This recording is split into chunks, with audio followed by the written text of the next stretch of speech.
Hi, magandang araw po mga batang Maynila. Lunes na Lunes, no? Umpisa ng linggo, umpisa ng trabaho sa pamahalaan.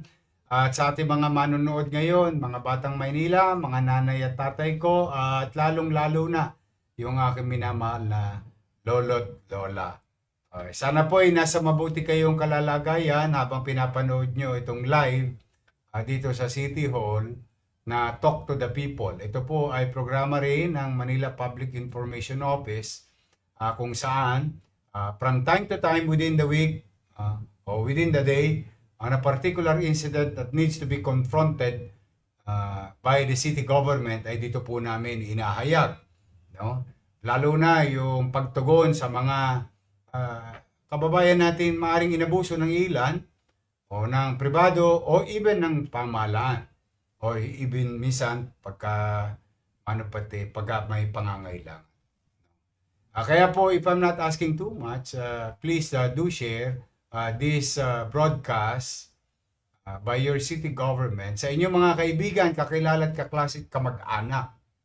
No? Lalo na't may dalawang bagay po tayong i-update kayo. Pareho po itong sumikat sa lungsod ng Maynila. Yung isa last week, yung isa naman this week. Ito ay patungkol sa isang clumping incident at yung isa ay bugbugan sa Intramuros na involved ang bahagi ng gobyerno. No? Kaya po, please stay tuned. Iisa-isahin ko po ang naging aksyon ng inyong pamahalaang lungsod. Again, please bear with me and please do share this broadcast para mas marami ang maliliwanagan lagi, magagabayan lagi, at ang pamahalaang lungsod mismo ng Maynila ang sasagot. Now, ito pong nangyari na viral video involving an MTPB clumping operation along Wanluna. Ito po yung nag-viral. Pero may kalituhan ng kaunti, kaya pinasiyasat ko po. Bago natin ngayon ipaalam sa tao ano na ang tunay na sitwasyon o nangyari o naganap. No? Noong February 3, ipakita mo nga yung video please. Meron pong normal na clearing operation sa mga kalsada, bangketa. Alam nyo naman po, no, na may mga kalsada tayo bilang pangunawa sa mga residente ng Maynila at tagahanap buhay sa Maynila ay pinapayagan at binibigyan ng pribilehiyo ng pamahalaang lungsod na ito'y magamit nila sa kanilang paninirahan at paghahanap buhay. No? Itong insidente ng clearing operation, may nangyari po sa may Gagalangin. At involved po rito ay taong gobyerno. In this particular case, gobyerno ng Manila Traffic Parking Bureau or MTPB personnel. At ayon dito sa isang uploader, no? Kasi ang binidyo niya po ay yung tapos na. Hindi niya po binidyo yung buong insidente simulat sa pool nang dumating yung ating mga enforcement unit. Ayan, buti yan, nakikita nyo. Kayo pong humusga, no? Yan po ba'y kalsada? Yan po ba'y bangketa? Hayaan ko kayo ang magpasya dyan kung ano sa tingin ninyo. As far as we are concerned, that is a public property. Katulad na nasabi ko na napauna, may mga tao tayo na binibigyan ng konsiderasyon at pribilehiyo na naghahanap buhay at naninirahan. May mga bagay naman na non-negotiable, lalo na yung mga itinakda ng national government through MMDA at DILG. Itong video na to ay nag-trigger ng public criticism against MTPB with allegation that the motorcycle were clumped despite being parked. Tingnan nyo po ito yung claim. Parked in a designated area marked by yellow line and supported by claim parking documents. Okay. Tama naman sa initial. Mangyari ba, nung sila po ay pinagsasabihan na itotow, ikaklam yung kanilang mga nakabalagbag na motor dahil dala ng clearing operation and most likely there is a complaint, yung kumpanya ng motor, hindi ko na po babanggitin, yung kumpanya ng motor ay nagpakita, ayan para fair tayo, nagpakita ng parking permit. Ibig sabihin nun, ay yung pribilehiyong pinagkaloob sa kanila, bilang sukli, nagbabayad naman sila sa kaban ng lungsod ng Maynila or what you call parking fee. Usually yan, monthly. At yung initial na ipinakita na hindi binidyoan, itong tolongges na bida-bida, siguro excited sumikat, or siguro para kamuhian natin yung mga taong gobyerno. Alam niyo, ang gobyerno hindi perpekto In fact, last week may tinanggal tayo yung one strike policy. Hindi natin kinukonsindihan. Pero hindi rin bagay na kapag mali, kukonsintihin ko naman yung taong nagkamali at isasakripisyo ko yung taong gobyerno na ginagampanan lang niya ang kanyang tungkulin. Nagpakita ho yan ng papel. At nakasaad doon sa papel, sa permit nila, ay 2022. So, ano po ng taon ngayon? 2026. So, ano po ang magiging reaksyon natin? Simple lang. Kahit po elementary, high school finish would understand, expired. Ibig sabihin, wala ho silang pribilehiyo na pwedeng gamitin yung ating bangketa na siyang pinaghahanap buhayan naman. O di, siyempre, tinuluyan. Saka na nagbibidyo tong, mangyari ba, maya-maya, sabi, mali po itong namin, na ipresenta.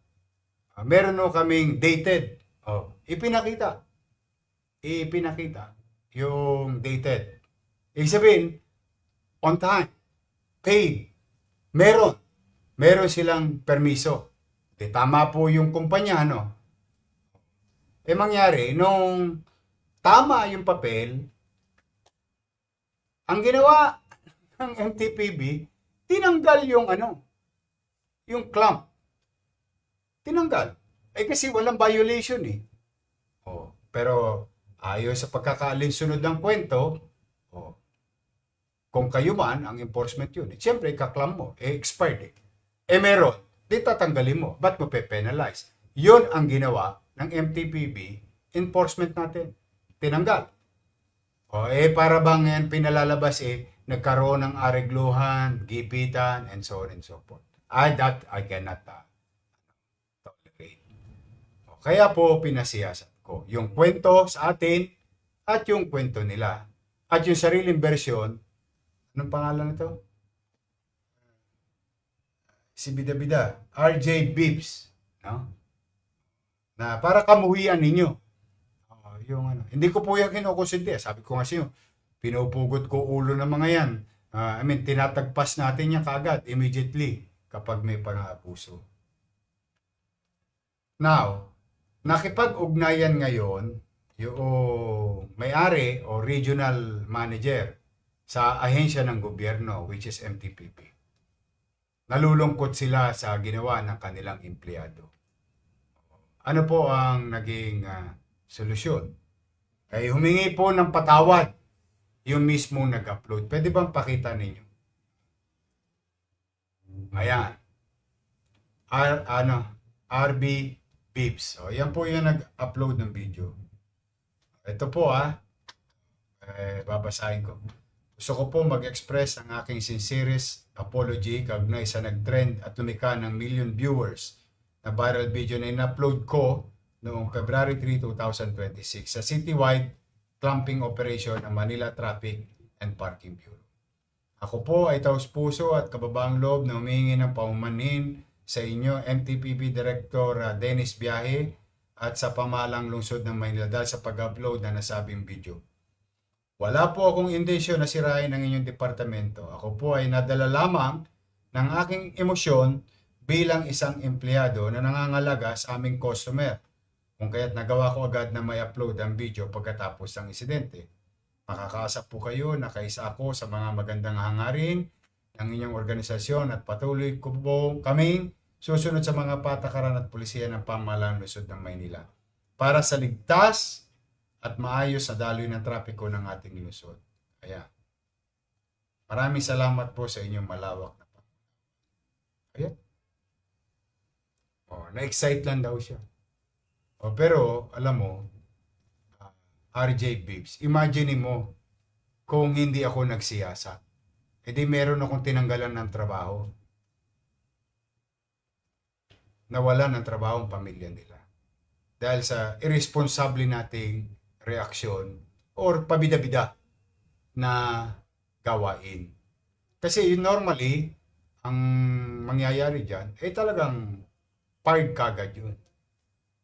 Pero, dala nung pakikipagsiyasat, pakikipag-ugnayan, napagtanto-tanto na ang katotohanan may pagkukulang sa bahagi ninyo.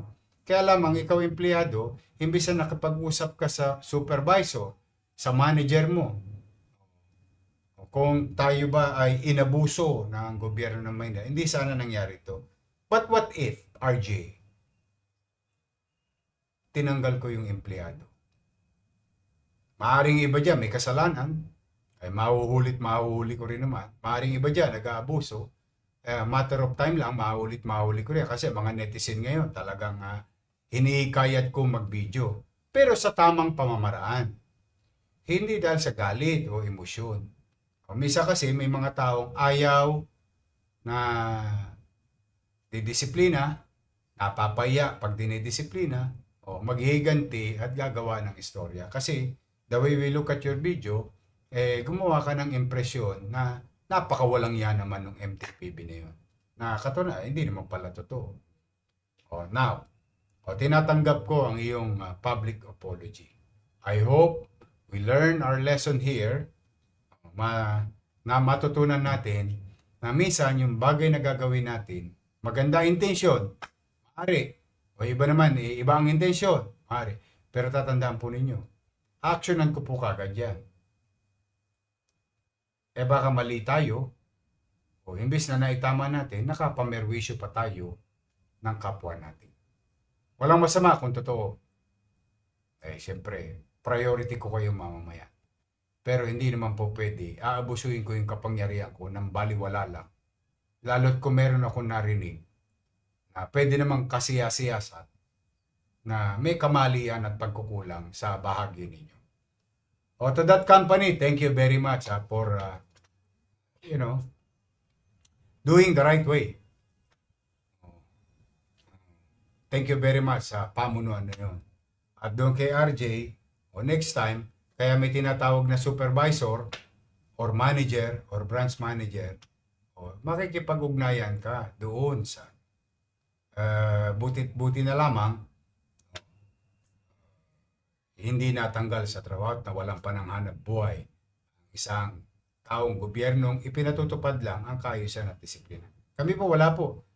Gusto ko nga gamitin yung kalsada hanggat po pwede. Makapaghanap buhay kayo, makapagparada kayo ng kumbinyente. Kaya lamang may mga bagay na non-negotiable at negotiable. Misan for a fee, o misan, wala lang. Hinahayaan natin, lalo na yung mga ski-skinita hanggat maaari, di ba? Pero wala rin namang masama pag tayo nagkukusang magdisiplina. So yun lang ha. I hope sa ating mga kababayan nanonood, please do share this broadcast para doon sa particular na clamping incident noong February 3. Okay? So, next, one down. Mga kababayan,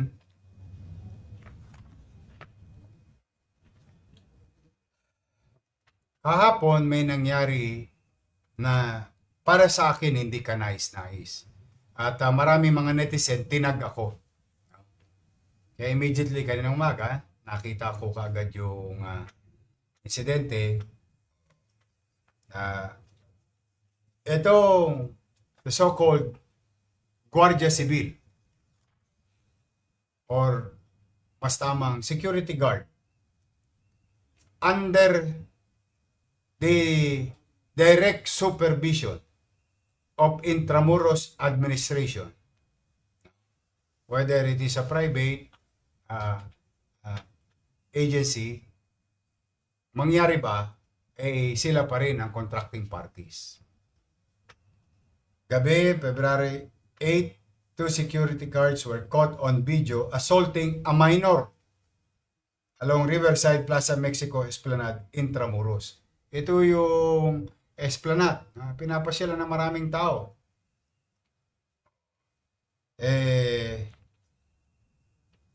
Ngayon po, gusto ko kayo i-update. Naaresto na po yung dalawang security guard at nandito rin yung pamilya ng minor de edad na ngayon nasa ospital pa. Tawagin nyo nga si Lolo Jess at Janice Tita. Tita Janice, o tita ng biktima na minor de edad. 17 years old yung kinulata. Dito na yung baka magpang-abot yan eh. Dito sila Lolo Jess. Lolo Jess, na po kayo sa Dito kayo. Janice, na kayo sa kanan. Immediately, I directed J. De La Puente of our Social Welfare of Manila to go and give assistance to their family.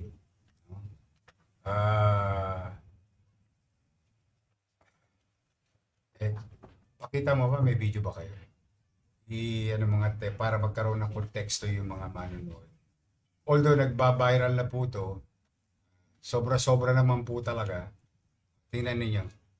Yung bata nakaputi, 17 anyos po yan. No? Ayun po yung Guardia Civil or security guard. Okay. Ayan.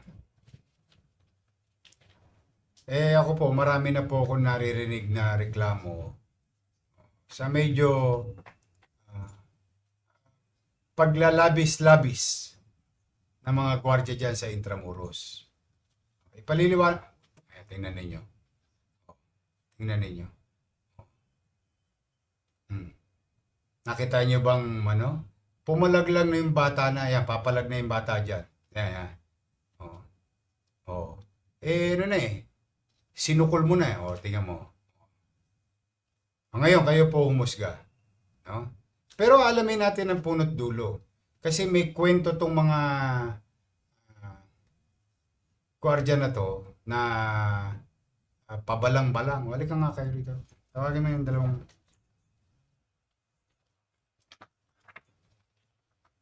Ito po, inaresto. 5 umaresto dito, no? 5, no? Kayo, Gapate. Okay. Ito po yung dalawang loko. Ito po, naka-uniforme pa kayo, Pare. Oo.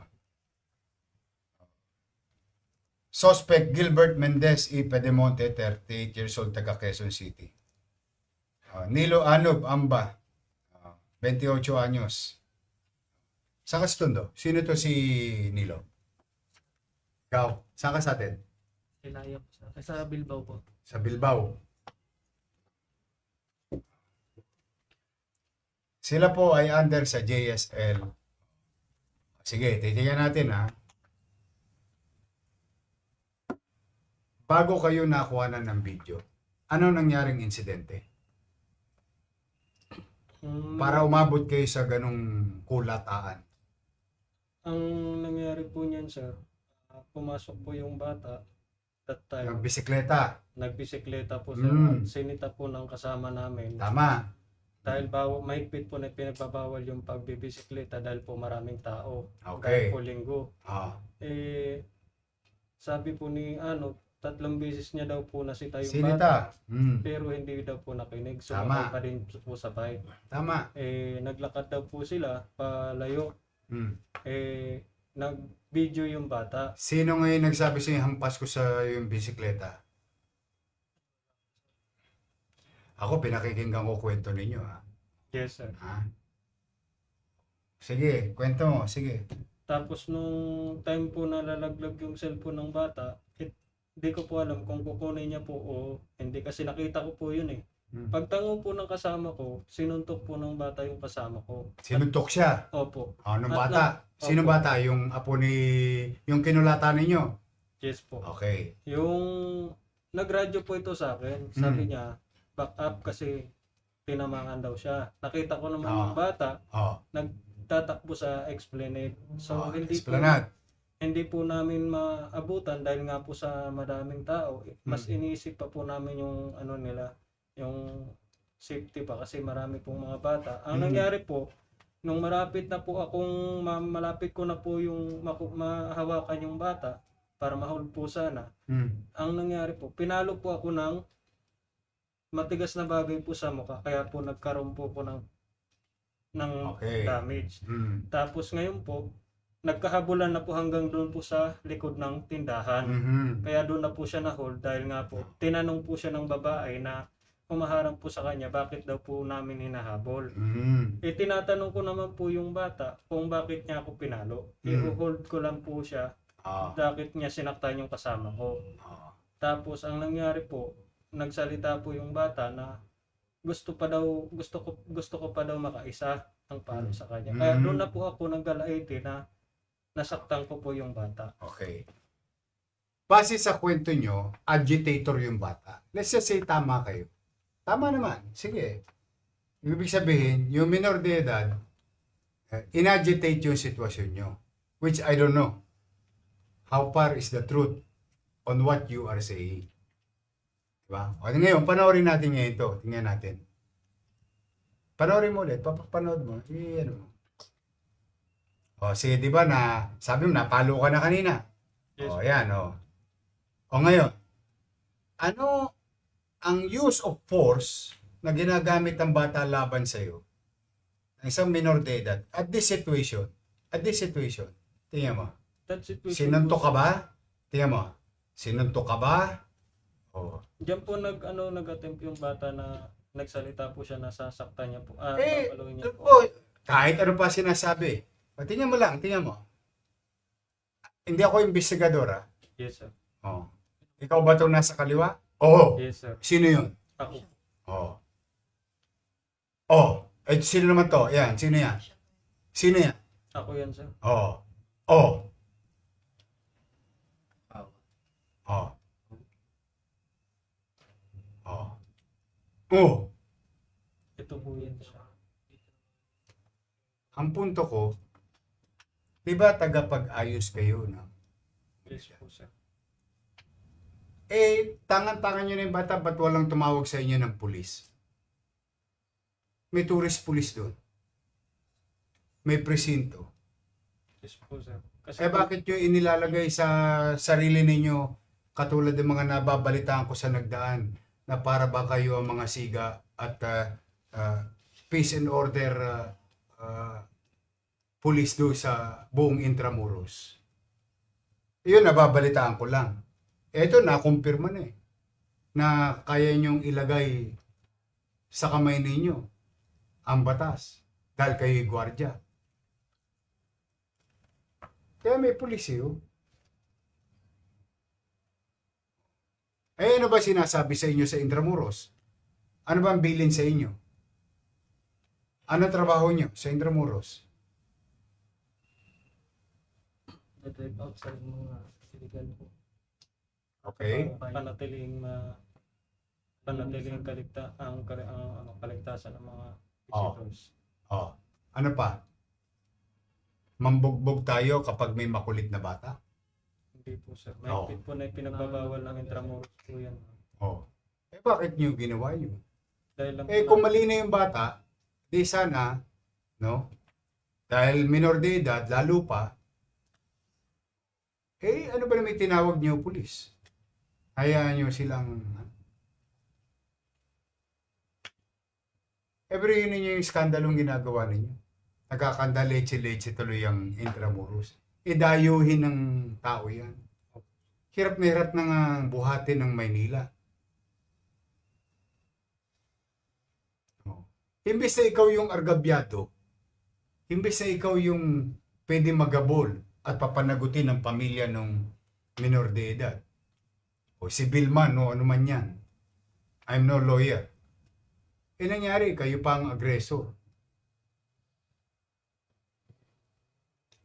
Bakit nyo inilalagay sa sarili ninyo na kayo ang uusga? Kayo ang magpapasya? that time po talaga Mayor, nagawa ko lang po talaga yun dahil po sa bugso ng damdamin ko. Dahil Naintindihan ko kayo. Tanungin yung mga pulis ko. Sila binabato na ng tingga. Hanggat hindi sila binabato ng tingga, sabi ko sa kanila, huwag kayong puputok. Oh. Eh bakit kaya nilang gawin yan? Alam mo bakit? Kasi yun ang training nila. Yun, hindi nyo training yun. Ang training nyo, bantayan yung mga pasilidad. Pag may tolongges, itawag nyo sa pulis. Hindi ko mo kayo may baril. Eh paano kung halimbawa naagaw yung baril? Nagkaputukan doon. Halimbawa lang, lumala yung insidente. Nagkaputukan. May dala kayong baril, di ba? sa explain it po sir, hindi po, Ano yung baril nyo sa dito? wala pong laman yun sir. Ano yun? Pag sa maraming tao, Ano lang po, holster lang po. pag nagro-roving po kami sa maraming tao, wala pa po para dala. Oh. Kasi hindi po, Buti na lang. Wait lang po. Buti na lang. Eh paano kung halimbawa may baril kayo? Nagkadakmaan. hindi po. Ay, hindi po. Eh, yun nga, hindi mo napigil ang sarili mo. Hindi ka nga binabanatan eh. Eh sino yung babaeng umaawat? Sinusugay yung sarili niya? Yan po yung coordinator po ng mga tindahan. Oh, inaawat na kayo eh. Bri mo, babae, inaharang niya sarili Kasi niya. ano po sir, sabi po kasi niya na ano na hindi niya kasi alam yung pangyayari sir. Kaya nga, ibig nga sabihin, kasi nakikita niya sobra na yung ginagawa nyo. Kaya siguro, umandar sa kanya yung pagkatao, bata to, pero proteksyonan niya. Eh no? Kasi tinanong ko kung nanay ba yan, ano, hindi raw eh. Oh, inaawat na, kumbaga pinalalamig na kayo. Ordinaryong tao.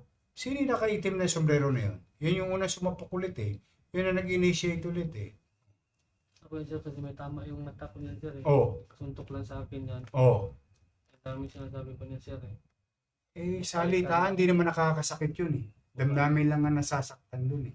Kulang pa yung chip, kulang pa yung chip. Kaya lagi ko sinasabi. Oh. O, di mo, oh. Kayo bigla naging aggressor eh. Imbis na kayo dapat kampiyan ng batas. Dahil tagapagsaayos kayo ron. Oh, hindi. Talagang pinanggigilan yun eh. Eh kung na-disgrasya yun. Kamusta yung apo ninyo? Ano pa po sa ospital? Ha? Nasa ospital pa po. Kamusta ang kalalagayan niya ngayon? Sakit pa daw po sa ulo niya. Sa dito. Yung ulo niya po. Na-x-ray na siya o na-CT scan? Na-CT scan na po. Oh, kamusta daw yung resulta? Wala Hindi pa pa na po. Wala pa. Hindi pa po na resulta niya doon. Pero ano naman siya, nakakausap naman siya, normal naman. Napapawala. Wala siyang... Pero kahapon nahihilo siya. Kasi nga, dahil puro ulo yung tama eh. Kasi may mga bukol. Saka alam niyo, Mayor, yung bata niya, hindi ba sa Guliro yan? Pagkala kaibigan niya doon sa amin, wala siyang kaaway, nagbabasketball lang. Hindi siya nakikipag-away. Kung may away man, umaalis na yan. Hindi pala away yan. Kaya nga sinasabi ko tayo, maaaring tama yung kwento niya kung nasa una. Kasi wala naman tayo dun eh. No, sir. Ayokong husgahan sila eh, ng bagay na kahit ako mismo, eh hindi ko masasabi sino may kasalanan o wala. Dapat As sana, far as this concerned, the grave use of force, oh, na wala namang physical na aggressiveness yung bata. Kahit ako, nagulat ako eh. Umandar yung pagkaama ko eh. Dapat tinuli na lang nila sa Saan kaya tumawag ng pulis? Hindi naman para silang maglagay ng batas sa kamay nila. Kung yung pulis nga, inaawat ko, huwag niyong ilalagay ang batas sa kamay ninyo. Kaya hindi niya napapansin nyo dito, mga suspect, buhay lahat, hanggat maaari. Hinahayaan ko husgado magsabi kung may sala sila o wala.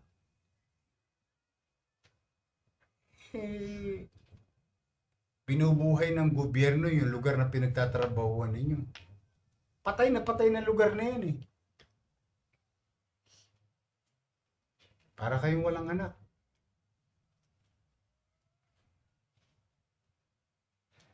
Pero okay siya ngayon.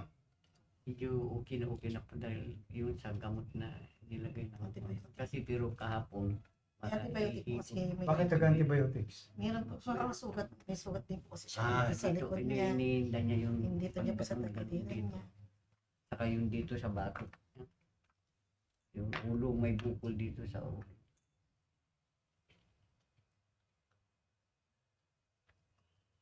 Tama, halimbawa, totoo yung sinasabi mo, di tama kayo.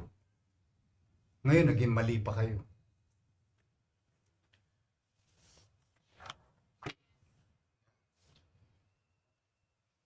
Hilig-hilig nyo pang makialam sa parking dun.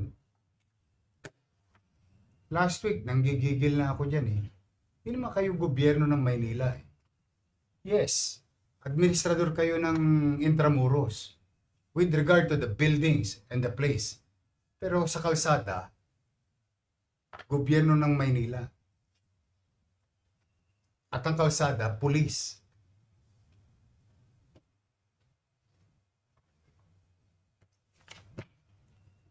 Ngayon, kung kayo yung multiplier force, ginagamit kayo ng PNP, kaya kayo binibigyan ng lisensya as agency, multiplier force of a particular incident. Kasi pwede nyo gamitin yung in protection of others. May concept na gano'n sa revised penal code eh. I'm not really familiar. Pinagtatanggol mo ang kapwa mo. Yun. Kahit hindi ka gwardiya, kahit sinong mamamaya.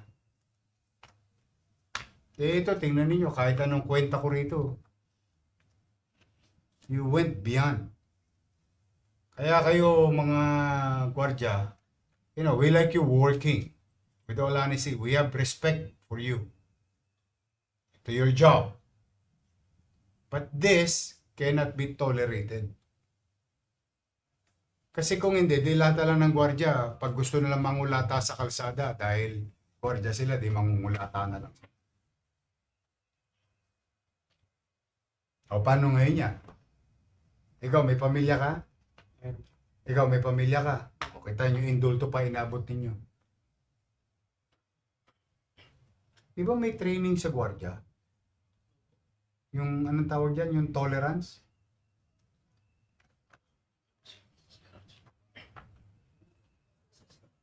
O Tay, and Janice, o, nasa sa inyo na ito. Ito yung mga suspect. I-inquesto ngayon, no? Tapos na. Na-inquest na. Eh, magpapiyansa po yan. Malamang papiyansahan niya ng mga ng ahensya nila. Hindi ko alam kung lilingunin pa sila ng ahensya nila sapagkat nais ko kayong i-update mga kababayan.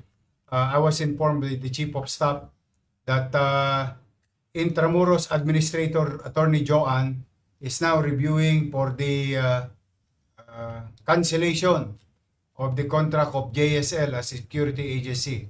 I was informed a few minutes ago. Ayan na pala. Sayang, wala akong kopya. Medyo. Hindi ko mabasa eh. Oh. May kopya ba kayo? Hindi, okay lang. Ayan. Yun, tama yun. Intramuros Administration. Ayan. Ayan. Okay na yan, ha? The Intramuros Administration, IA, reiterates its zero tolerance policy toward any form of violence. Exactly my point. misconduct or unprofessional behavior in the following altercation incident at the Pasig River Esplanade involving the personnel of its external, o yun ang sinasabi ko. O, hindi ito IA employees. Hinire ng IA to provide services by JSL Security Group. The administration has immediately initiated an investigation to establish the circumstances surrounding the incident and directed the immediate relief from posts of the involved security personnel. IA will impose appropriate sanction and penalties against JSL Security Group and pursuant to the terms and conditions of its contract, including possible blacklisting of JSL. Yun malamang yun. The administration is firmly committed to maintain a safe, orderly, and welcoming environment. Exactly again. Yun nga yung purpose. Huwag kabahan ng tao, makaramdam ng kapanatagan habang binibisita ang Intramuros. For all visitors and stakeholders to enjoy Intramuros. Wala na? Yun ang dulo? O yun po yung statement ng IA. So, Chief of Staff was right. Before we go live, I was informed. So, yan po mga kababayan. Ngayon, paano magiging resulta nito? Sila po in-inquest. Base sa investigasyon ng police and initial investigation and evidence. Kung paano sila mag-aayos, labas na po tayo. I hope this can be very kapulutan ng aral. Sa mga bata, mga minor de edad, yes, minor kayo, but you really have to be responsible to your action. Maaring may sinabing totoo, may sinabing hindi. But we only acted on the matter what is presented to us by a visual evidence na hindi naman dinideny ng mga suspect. May kwento sila, pero kwento nila yon na walang nakakakita at hindi natin alam. As para sa kwento ngayon, yun nakita natin. Ako, ang presumption ko sa akin lang bilang ama ng lungsod, kaya ako pinagagalitan itong mga to because the act or the reaction that they did against this minor, it's beyond, ewan ko anong English yun, basta hindi katanggap-tanggap. Now, are they going to be held liable? Ayan ko ang piskalya at husgado. Sila ba'y patatawarin ng pamilya ng minor de edad? Hindi ko alam kay Tatay Jess, kay Lolo Jess, at Tita Janice. It's up to them. But for the meantime, it's closed, it's settled, and I congratulate. I'll give credit where it's due. A few minutes ago, we were informed by IR their action. Congratulations to Intramuros Administrator, Attorney Joan, and your team. I hope the guards in Intramuros now will learn a very good lesson na huwag tayo magpadalos-dalos. The same thing to everyone. Actually, hindi lang guards, ay lahat. Kasi mga buhay na umaasa sa atin sa trabaho natin o tapos mauuwi sa wala. Kung lumamig ang ulo, malamang hindi kayo umabot sa ganito. Kung sinunod ang protocol wherein the guards could have or mas minabuti sana nila na tawagin ang otoridad. In this case, PNP or WPD, Western Police District or Manila Police District. Di wala pa sana silang indulto. Baka baligtad pa nga. Sila pa pwede magkaso. But for the meantime, I will refrain in judging or whatever conclusions that I will make because nasa husgado na yan, nasa piskalya na yan. Ito po mga kababayan. Kaya lang ay pinagpapaalala ko. Alam po ninyo, ang hirap pong bangunin ng puri ng isang lungsod, ng isang lugar.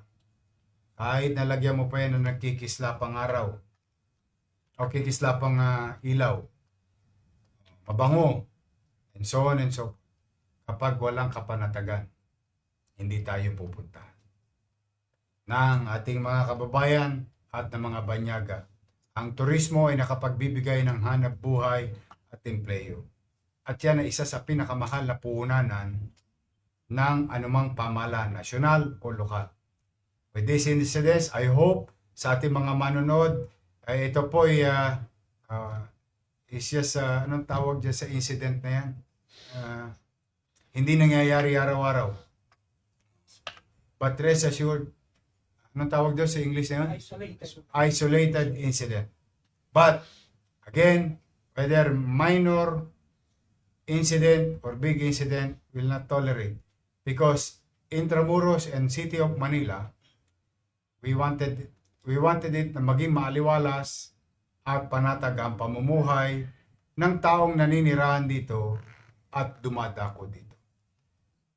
Nakikiisa ako sa inyo, Lolo Jess. Salamat. I hope ang gobyerno ng Maynila ay nakapagbigay sa inyo ng hustisya Yes. sa pag-aksyon ng mabilis ang pamahalang lungsod at MPD. Now, nakita nyo naman, pati IA. Thank you, Mayor. Ngayon, kung ano ang kakahinat na nito, kayo magpang-usap-usap doon sa mata ng husgado. Kayo naman, mga nanonood ng mga gwardya, mahal po namin kayo. Salamat sa serbisyo ninyo. But always remember, kapag may mga ganyan, kung kaya natin umiwas tayo at hayaan natin ang alagad ng batas ang magdisiplina at magpatupad ng mga lituntunin. So muli po, mga nanay tatay ko, 2 kaso na resolba ng inyong pamahalang lungsod. At sana po, if I'm not asking too much, please share this broadcast so that everybody will be properly informed. For the meantime, mag-iingat po kayo.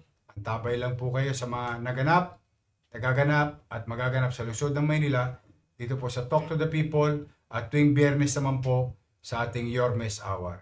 Ito po ay programa ng inyong Manila Public Information Office. Mag-iingat po kayo, maging ligtas. Pilitin po natin maging malamig ang ating ulo at ipalaganap ang panguunawa, pagmamahal, paggalang sa isa't isa. Pabigla-biglang mainit na reaksyon ay walang dulot na maganda para sa atin at sa pamilya. Magandang araw po at pagpalain nawa kayo ng Pong May Kapal. Manila, God first.